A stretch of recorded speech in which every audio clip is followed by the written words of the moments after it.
ભાવનગર શહેરમાં 2 દિવસ પૂર્વે દેવરાજનગરથી ભરતનગર જવાના રોડ પર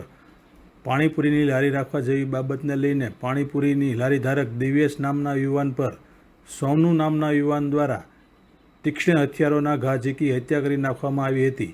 જેમાં ભરતનગર પોલીસ દ્વારા સોનુ વિરુદ્ધ હત્યાનો ગુનો નોંધીને સોનુને પકડવાના ચક્રો ગતિમાન કર્યા હતા અને ગણતરીની કલાકોમાં જ ભરતનગર પોલીસ દ્વારા આ કામના આરોપી સોનુને પકડી પાડવામાં આવ્યો હતો।